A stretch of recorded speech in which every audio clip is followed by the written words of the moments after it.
Students, welcome to my channel maths with Pooja. बेटा जी, हमने स्टार्ट किया हुआ है chapter number 11 three dimensional geometry और आज मैं आपको एक्सरसाइज 11.2 के क्वेश्चन सॉल्व कराऊंगी। बहुत आसान क्वेश्चन है अगर आपने सारी इंट्रोडक्शन और सारे एग्जाम्पल्स बहुत अच्छे से समझ लिए हैं तो। ठीक है, तो हम पहले क्वेश्चन से स्टार्ट करते हैं। पहला क्वेश्चन क्या कहता है कि show that the three lines with direction cosines this and this are mutually perpendicular। ये क्या कहता है कि तीन लाइंस हैं। मान लीजिए भाई एक लाइन है अपनी L1, एक लाइन है अपनी L2, एक लाइन है अपनी L3। ठीक है, आपको L1 के डायरेक्शन कोसाइंस दे दिए, L2 के डायरेक्शन कोसाइंस दे दिए और L3 के डायरेक्शन कोसाइंस दे दिए और आपसे ये कह रहा है L1 L2 के परपेंडिकुलर है, L2 L3 के और L3 फिर L1 के परपेंडिकुलर है, जिसे मैं प्लेन पर शो नहीं कर सकती क्योंकि हम बात कर रहे हैं थ्री डायमेंशन की। प्लेन में शो नहीं कर सकती लेकिन मैं स्पेस में शो कर सकती हूँ। ये L1 है, ये L2 है, दोनों परपेंडिकुलर है, क्लियर है। ये L3 है, ये L3 है। अब आप देख सकते हो L1 L2 के परपेंडिकुलर है, L2 L3 के और L3 L1 के। समझ आ रही है मेरी बात? ये तो है इसका प्रैक्टिकल, L1 L2 के परपेंडिकुलर, L2 L3 के और L3 L1 के। लेकिन हम इसको न्यूमेरिकली कैसे प्रूव करेंगे?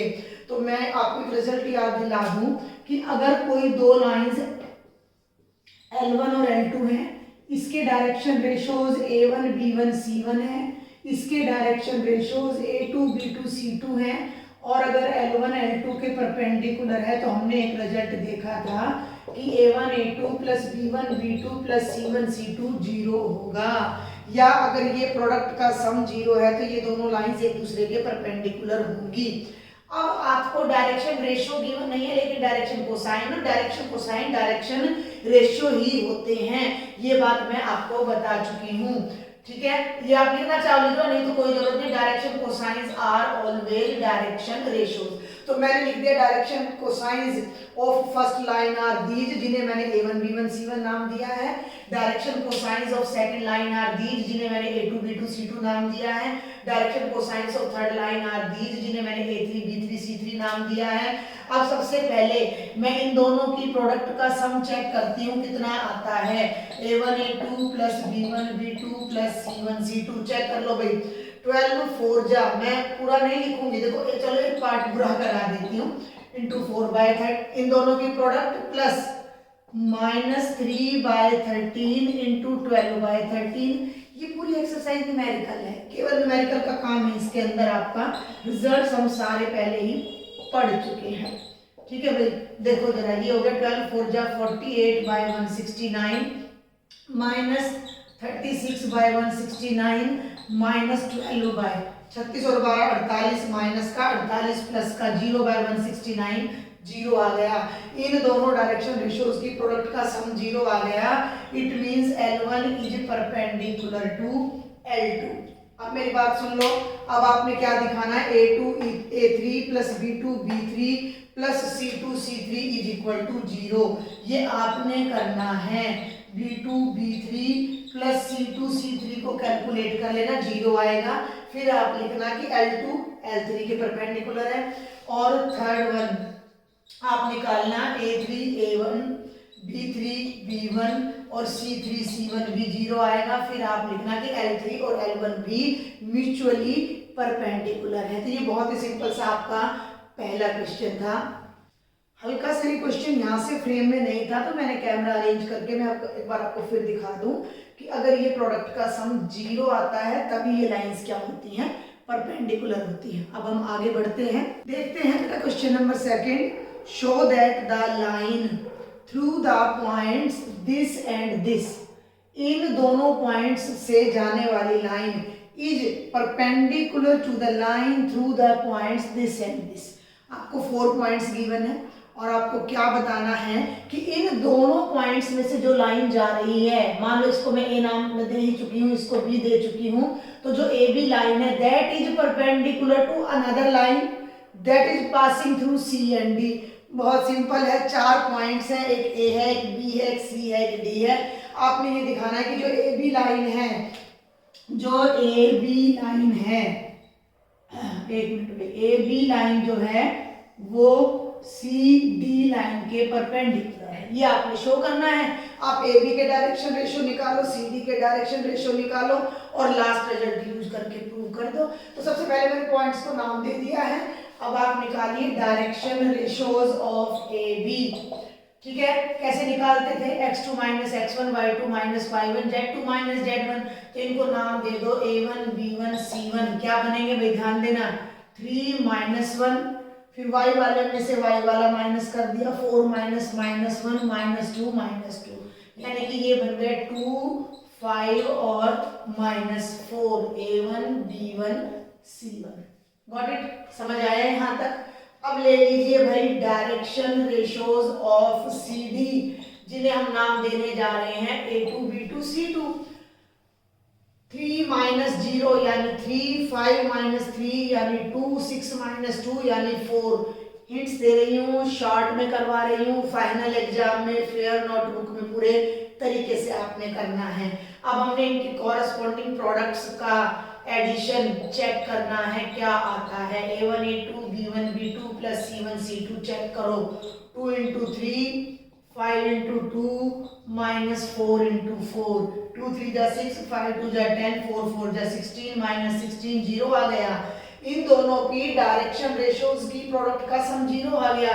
It means these two lines are perpendicular to each other and this was a simple question. और बिल्कुल ऐसा ही थर्ड क्वेश्चन है, उसमें भी आपको 2 पॉइंट्स दे रखे हैं ए बी, लेकिन आपको बताना है कि ए बी इन 2 पॉइंट से जाने वाली लाइन इन 2 पॉइंट से जाने वाली लाइन के पैरेलल है। तो उसको देखते हैं जल्दी से। अब देखते हैं बेटा क्वेश्चन नंबर 3, मैंने इसी में एंटर कर दिया है। गिवन पॉइंट्स आर, ए है भाई 4 7 8, बी है आपका बच्चों 2 3 4, सी है बेटा -1 -2 1, डी है बेटा 1 2 5।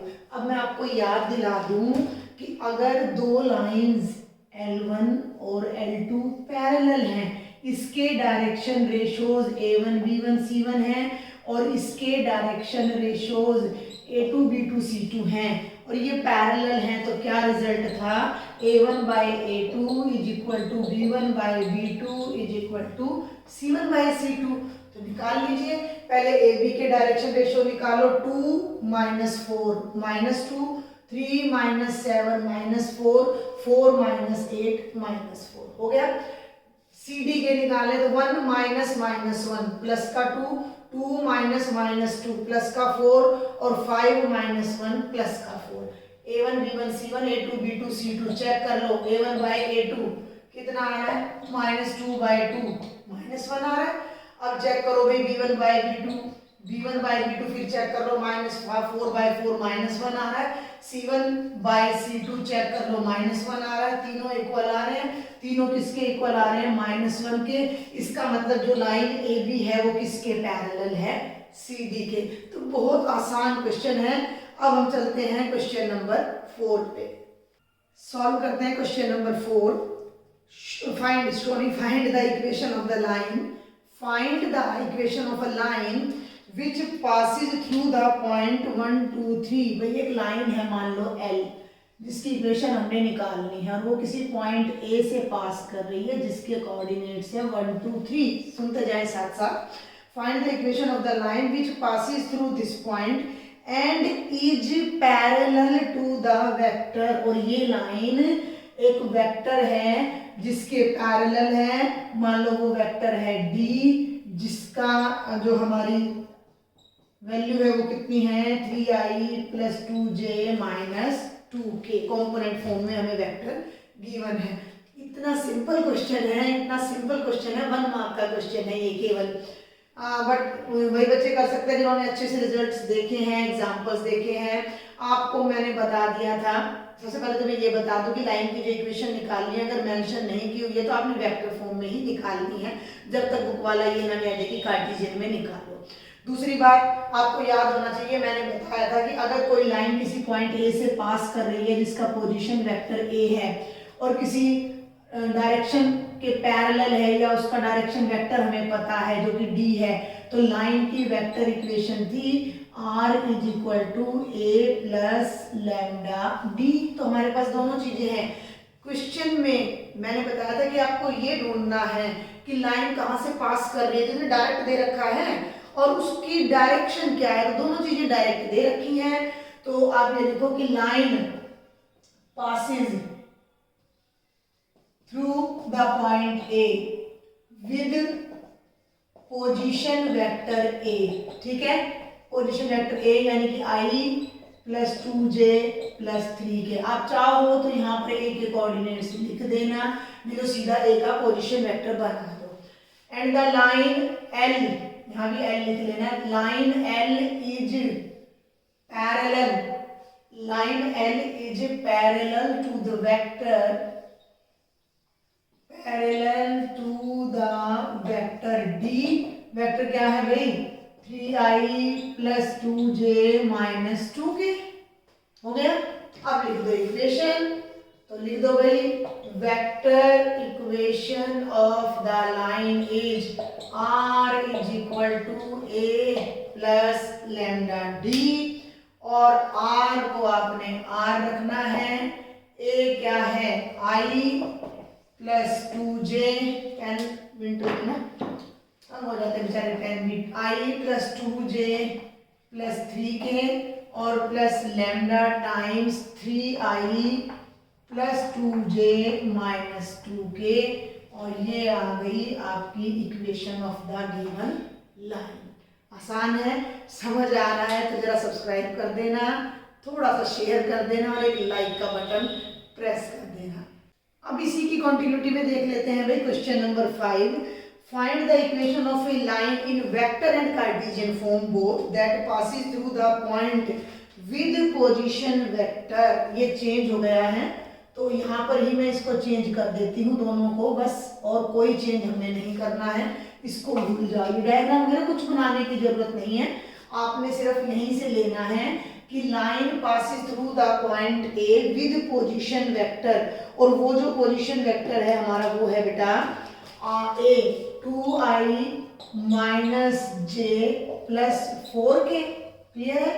एंड ध्यान देना, बिल्कुल फोर्थ क्वेश्चन वाली स्टेटमेंट है, and is in the direction, direct बोल दिया, डायरेक्शन वेक्टर क्या है i plus 2j minus k। तो वेक्टर इक्वेशन तो आ गई, वेक्टर इक्वेशन तो आ गई, r is equal to a plus lambda D.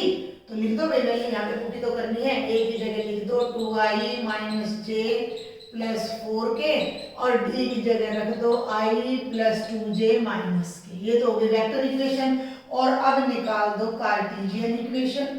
Cartesian equation अगर कुछ बच्चों को याद ना हो तो मैं बता दूं कि जिन पॉइंट से लाइन पास करती है उनके जो कंपोनेंट्स होते हैं वो x1 y1 z1 होते हैं। तो x1 2 हो गया, y1 माइनस 1 हो गया और z1 4 हो गया। और जो डायरेक्शन वेक्टर दिया गया होता है उसके जो कंपोनेंट्स होते हैं वो लाइन के डायरेक्शन रेशियो होते हैं। तो a1 हो जाएगा, b2 हो जाएगा, c माइनस 1 हो जाएगा। अब लाइन की इक्वेशन क्या थी, x minus x1 by A is equal to y minus y1 by b is equal to z minus z1 by c। तो x minus 2 y1 y minus minus 1 तो plus हो जाएगा बाई 2 और z minus 4 by minus 1। ये आपकी Cartesian equation आ जाएगी। और ये था क्वेश्चन नंबर 5। पूरा क्वेश्चन कर दिया, नंबर डाला ही नहीं है। तो ये था आपका बहुत सिंपल सा क्वेश्चन नंबर 5। देखते हैं क्वेश्चन नंबर 6 में क्या कह रहा है। ये कहता है find the Cartesian equation of a line that Passage through the point -2 4 -5। अब आप ये समझ जाना कि जिस पॉइंट से हमारी लाइन पास करती है वो वेक्टर ए होता है जो कि इन्होंने दिया हुआ है। अभी कार्टेशियन बतानी है वैसे तो कार्टेशियन बतानी है तो हम क्या करें, हमें पॉइंट गिवन है, जो पॉइंट हमें गिवन है मान लो वो ए है -2 4 और -5। ध्यान देना, हमें एक लाइन की इक्वेशन निकालनी है। जो पॉइंट ए से पास कर रही है, और ये लाइन एल एक और लाइन के पैरेलल है। मान लो इस लाइन का नाम है एम। तो इस लाइन की इक्वेशन क्या है? इक्वेशन ऑफ लाइन एम, नाम देने में कुछ नहीं रखा, नाम दे दो। ये है बेटा जी x plus 3/3 is equal to Y minus 4/5 is equal to Z plus 8/6। इनसे आसान क्वेश्चन कुछ नहीं मिलेंगे आपको। जिस बच्चे ने इन क्वेश्चंस को करने की ट्रिक पकड़ ली एनसीईआरटी वाले क्वेश्चंस में, तो वो मात खाएगा नहीं। हमें एक लाइन एल की इक्वेशन निकालनी है जो इस पॉइंट से पास कर रही है। अब लाइन जिस पॉइंट से पास करती है कार्टेशियन के लिए वो कोऑर्डिनेट्स x1 y1 z1 बन जाते हैं। क्लियर है? अब जिस लाइन की हमने इक्वेशन निकालनी है वो m के पैरेलल है। ये m की इक्वेशन है। m की इक्वेशन क्या रिप्रेजेंट कर रही है कि ये वाली लाइन -3, 4 और -8 से तो पास कर रही है। ये बातें मैं पहले बता चुकी हूँ बहुत अच्छे से एग्जांपल्स में कि जो भी कार्टेशियन इक्वेशन किसी लाइन की आपको दी जाती है, तो जो ये x1 y1 z1 है, इनसे तो पॉइंट पास कर लाइन पास करती है, और a b c इस लाइन के डायरेक्शन रेशियो होते हैं। तो अब तुम यहां से क्या लिखो कि डायरेक्शन रेशियोज ऑफ m क्या है? a 3 है, b 5 है और c 6 है। ये हमारी इस m लाइन के डायरेक्शन रेशियो हैं। लेकिन l m के पैरेलल है, l m के पैरेलल है, और जब दो लाइन पैरेलल हो तो उनके डायरेक्शन रेशियो सेम होते हैं या प्रोपोर्शनल होते हैं। तो तुम सिंपली लिख दो डायरेक्शन रेशियो ऑफ एल भी क्या हो जाएंगे?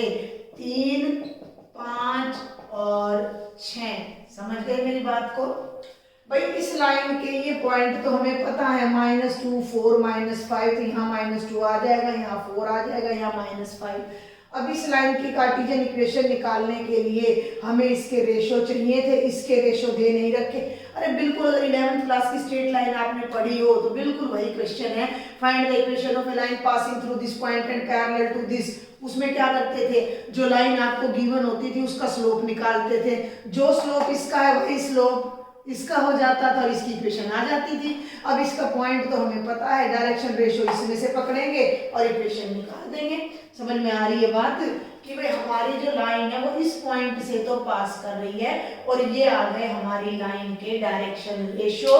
तो अब आप यहाँ पर लिख दो कार्टेशियन इक्वेशन ऑफ एल, वो फॉर्मूला रहा x माइनस, पॉइंट नोट कर लो भाई, -2/3 y -4/5 और z -5/6। एक बार और सोल्व कर दो, x + 2/3 y -4/5 और z + 5/6। बिल्कुल सिंपल। अगर ये एक नंबर में आ जाए तो पेन उठाने की भी आपको जरूरत नहीं है। ये पॉइंट्स हैं और ये डायरेक्शन रेशियो हैं। That's all. यहाँ पे पुट किया और आपका क्वेश्चन सॉल्व हो जाएगा। अब क्वेश्चन नंबर 7 में क्या है? आपको एक लाइन की कार्टेशियन इक्वेशन दे रखी है और आपने इसको वेक्टर फॉर्म में कन्वर्ट करना है। देखो थोड़ा लिखने का जो काम है वो मैं अवॉइड कर रही हूँ, तो वो आपने लिख लेना है। ये है Cartesian equation of the line. कोई भी लाइन हो सकती है एल, ये उसकी कार्टेशियन इक्वेशन है। इसको एक बार फिर या तो इसको इससे कंपेयर कर लो, इस लाइन को इससे कंपेयर कर लो, कंपेयरिंग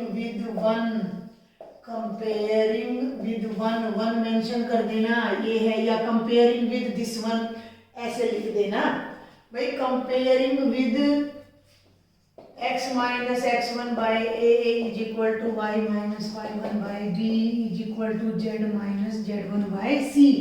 बन गई बात? ये x1 माइनस है, यहाँ भी माइनस है, तो x1 आ जाएगा 5, y1 ये माइनस है, ये प्लस है, तो y1 आ जाएगा -4 और भाई z1 आ जाएगा -6। ये वो पॉइंट है जिससे लाइन पास कर रही है। ध्यान से सुनना। और a b c नीचे वाले हैं, तो a 3 है, b 7 है और c 2 है। अब हमें जिस लाइन की वेक्टर इक्वेशन निकालनी है वो इस पॉइंट से पास कर रही है। The line passes through 0.5 -4 -6 with position vector A. बस इसको वेक्टर में कन्वर्ट कर दो 5i -4j -6k and direction ratio या direction vector of line L। ठीक है, आप ऐसे भी लिख सकते हो डायरेक्शन वेक्टर ऑफ L। क्या नाम दिया था? D। इनको भी वेक्टर में कन्वर्ट कर दो 3i + 7j + 2k। क्लियर है? अब इसकी निकाल दो वेक्टर इक्वेशन ऑफ लाइन। क्या थी? r = a + λd। तो r = a की जगह लगा दो 5i -4j -6k plus lambda 3i + 7j + 2k। समझ आ गया? बिल्कुल आसान है, बस थोड़ा लिखने में ही 2 मिनट लग रहे हैं। आंसर तो वर्बली बताए जा सकते हैं। Come to the question number 8. Find the vector and Cartesian equations of the line which passes through origin and 5 -2 3। भाई ये तो origin है, कोऑर्डिनेट्स सबको पता है 0 0 0।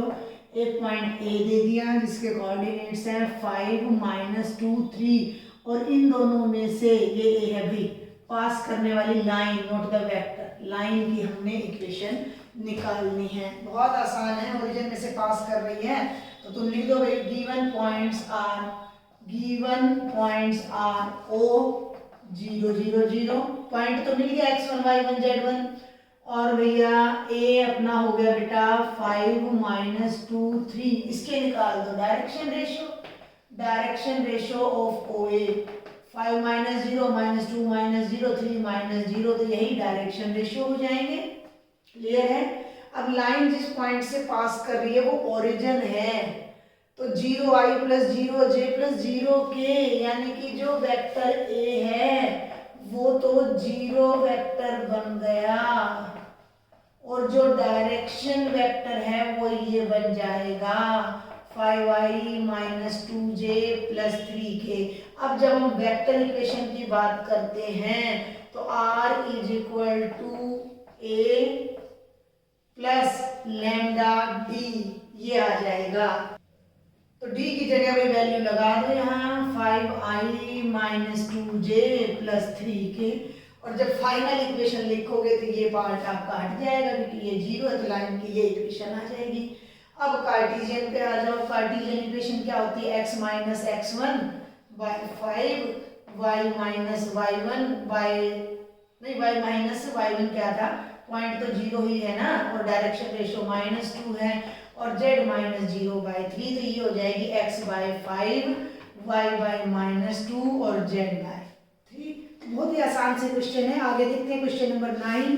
क्वेश्चन नंबर 9 में भी बिल्कुल ऐसा ही है। Find the vector and Cartesian equation of the line that passes through 2 points. एक पॉइंट हो गया A जिसके कोऑर्डिनेट्स हैं 3 -2 -5। एक पॉइंट हो गया B जिसके कोऑर्डिनेट्स हैं 3 -2 6। ठीक है, सबसे पहले डायरेक्शन रेशियो निकालो। पॉइंट्स मैंने वहां लिख दिए हैं। ये एक्सरसाइज इतनी आसान है कि बस एक नंबर के क्वेश्चन है, मन ही नहीं करता इसको कराने का, बच्चे अपने आप कर लेंगे। तो direction ratios of A B ध्यान देना 3 -3 0 -2 -2 फिर 0 6 - +5 11। ये आ गए डायरेक्शन रेशियो। अब वेक्टर ए कौन सा बनेगा? इससे पास कर रही है तो 3i -2j -5 के भाई -5 और डायरेक्शन वेक्टर डी क्या बनेगा? 0i = 0j = 11k। तो बना दो भाई वेक्टर r = a + λd। हो गया? बिल्कुल सिंपल। कार्टेशियन इक्वेशन देख लो। x माइनस पॉइंट है 3 बाय डायरेक्शन रेशियो 0 है, y -2 डायरेक्शन रेशियो यहाँ 0 है, z -5 डायरेक्शन रेशियो 11 है। ये कार्टेशियन इक्वेशन आ गई, ये आपकी वेक्टर इक्वेशन आ गई। फिर भी अगर आपको कोई डाउट रहता है तो आप मुझे कमेंट बॉक्स में लिख दिया करो।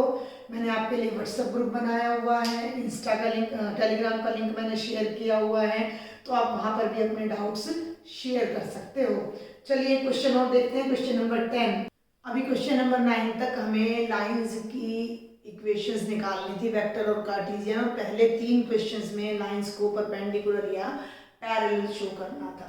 अब आपको क्वेश्चन नंबर 10 में लाइंस की इक्वेशन दे रखी है और क्या कहता है, find the angle between following pair of lines. तो ये पहली लाइन है, ये दूसरी लाइन है, इन दोनों के बीच का एंगल निकालना है।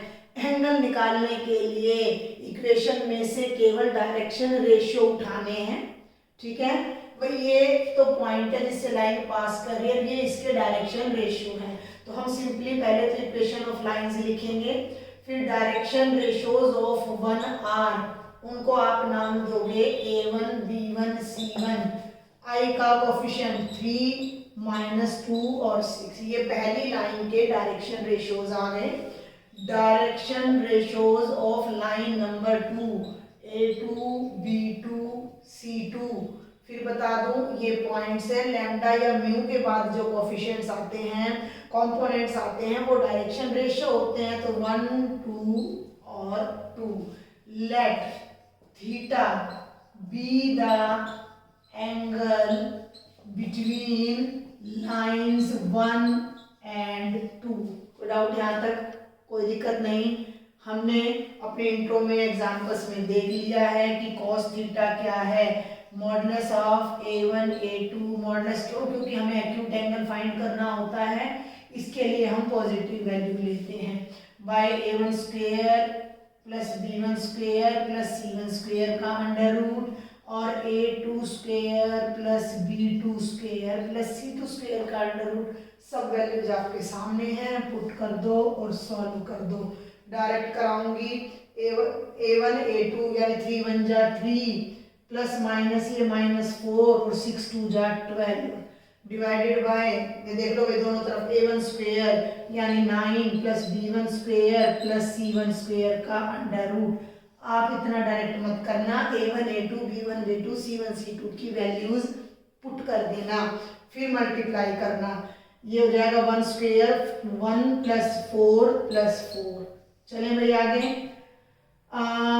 12 माइनस 4 8 और 8 प्लस 3 ये आ गया 11। Let me check, 3 minus 4 plus 12। यहाँ मुझे कुछ डाउट लग रहा है, ये 1 मिनट भाई, ये इधर ना प्लस, इधर प्लस है, इधर प्लस है, तो बेटा ये +2 आएगा, +4 आएगा, और ये आ जाएगा 19 डिवाइडेड बाय 36 प्लस 4 40 प्लस 9 49 7 4 4 8 9 3, और ये आ जाएगा 19/21। इसकी वैल्यू आ गई कॉस थीटा की। तो थीटा क्या आ जाएगा, cos inverse 19/21। That's the answer. बिल्कुल आसान सा क्वेश्चन था। इसी का सेकंड पार्ट देख लेते हैं, इसी में अल्टर करके मैं भी आपको बता देती हूँ 1 मिनट में। देखते हैं 10th का सेकंड पार्ट। ये है भाई सेकंड पार्ट, इक्वेशन है 3i plus j minus 2k plus lambda i minus j minus 2k, और सेकंड इक्वेशन है बेटा 2i minus j minus 56k। हमें इससे कोई लेना देना नहीं है, हमें तो लैम्डा और म्यू के बाद फोकस करना है। 3i minus 4j minus 4k। चलें आगे, A1 1 -1 -2 3 -5 -4, यहाँ वैल्यूज पुट कर दो। A1 A2 3 आ जाएगा, +5 और +8, ध्यान देना, डिवाइडेड बाय A1 का स्क्वायर यानी 1 + 1 + 4 का अंडर रूट, और ये हो जाएगा 3 का स्क्वायर 9 + 25 + 16।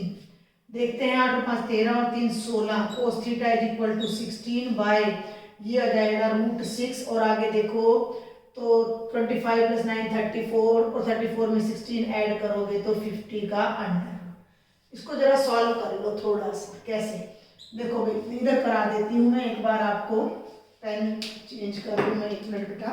देखिए जरा, cos theta is equal to 16 by, ध्यान देना √6 का मतलब है √3 इंटू √2 और 50 होता है 25 दूनी 50, तो 25 का अंडर रूट हो जाएगा 5√2।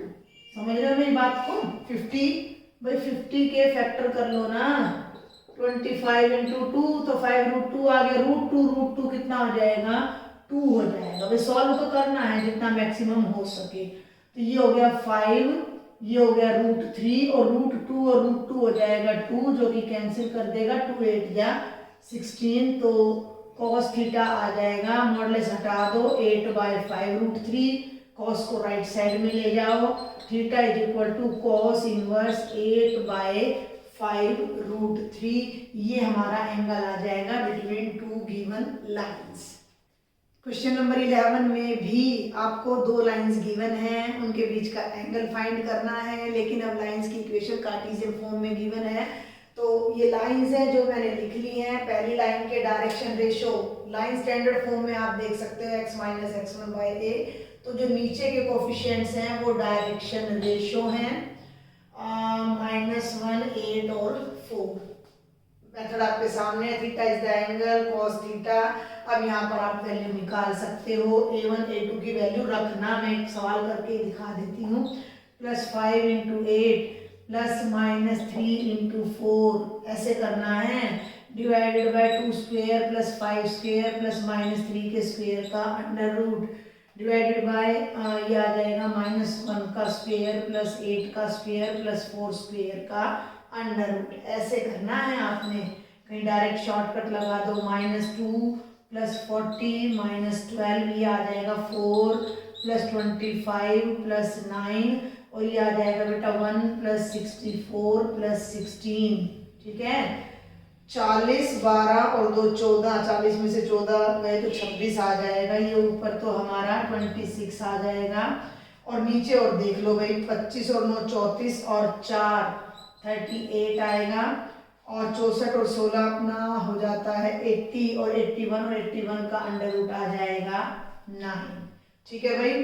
38 तो 2 से होगा तो 2 भी एक अपना क्या है प्राइम नंबर है, और अंडर रूट कंप्लीट आएगा नहीं तो हम इसको यहीं छोड़ देंगे और डायरेक्ट मॉडुलस हटाकर लिख देंगे cos इनवर्स 26/9√38, और ये हमारा आंसर आ जाएगा। और जल्दी से 11th का सेकंड पार्ट और मैं आपको बता देती हूँ। देखते हैं 11th क्वेश्चन का सेकंड पार्ट। इक्वेशन क्या है, x/2 is equal to y/2 is equal to z/1, और सेकंड इक्वेशन है x माइनस 5/4 y माइनस 2/1 और z माइनस 3/8। इनमें से आप a1 b1 और c1 छांट लीजिए और a2 b2 c2 छांट लीजिए। 2 2 1 4 1 8, let theta be the angle between these two lines, और cos थीटा का वैल्यू पुट करके भाई सॉल्व कर दो। 8 + 3 नहीं 8 + 2 और +8 डिवाइडेड बाय 4 + 4 + 1 और डिवाइडेड बाय 16 + 1 + 64। ध्यान दे लो भाई, 8 10 8 18 तो ऊपर आ जाएगा, 9 का अंडर रूट 3 होता है और 81 का अंडर रूट 9 होता है। 9 2 जा 18, 2/3 आ जाएगा, तो थीटा की वैल्यू आ जाएगी cos इनवर्स 2/3। तो ये थे आपके एक्सरसाइज 11.2 के पहले 11 ही क्वेश्चंस। 6-7 क्वेश्चन और रह गए हैं, 6 क्वेश्चन और रह गए हैं एक्चुअली, जिन्हें मैं नेक्स्ट लेक्चर में कवर करूंगी। अगर लेक्चर समझ आया है, पसंद आया है तो एक लाइक बनता है, शेयर करना है, सब्सक्राइब करना है।